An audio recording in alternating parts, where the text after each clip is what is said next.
नमस्कार. सर्वप्रथम परभणी महानगरपालिकेच्या महापौरपदी सय्यद इक्बाल आणि उपमहापौरपदी गणेशजी देशमुख यांची निवड झाल्याबद्दल हार्दिक अभिनंदन. पण जनाब उद्धवजी ठाकरे, जनाब संजय जाधवजी खासदार, आमदार राहुलजी पाटील जनाब, ज्या हिंदुत्वाच्या नावावर तुम्ही आजवर मतदान मागितलं आणि आज तुम्ही सिद्ध करून दाखवलं की तुम्हाला हिंदुत्वाचं काही घेणं देणं नाही. तुम्ही जनाब उद्धवजी ठाकरे साहेब, ज्या परभणी जिल्ह्यानं या शिवसेनेला हिंदुत्वाच्या नावावर मान्यता दिली, त्या परभणी जिल्ह्यात तुम्ही जनाब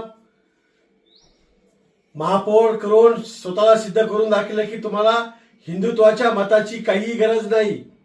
त्यामुळं आज परभणी जिल्ह्यामध्ये बऱ्याच दिवसानंतर महानगरपालिकेला उद्धव सेनेला सत्ता आली होती, पण यांना जनाब उद्धवजी ठाकरे, जनाब खासदार बंडूजी जाधव, जनाब राहुलजी पाटील यांनी मुस्लिम समाज बांधवाचा महापौर करून स्वतःला सिद्ध केलं की यांना हिंदू मताचं कुठलाही काही संबंध नाही. ज्या हिंदुत्वाच्या नावावर हे खासदार आमदार झाले, ज्या शिवसेनेला मान्यता हिंदुत्वाच्या नावावर मिळाली, आज स्वतःला सिद्ध करून दाखवलं की जनाब उद्धवजी ठाकरे. त्यामुळं आता इथून पुढे परभणी जिल्ह्यातील तमाम मायबाप जनता या उद्धव सेनेसोबत तुम्हाला कधी दिसणार नाही.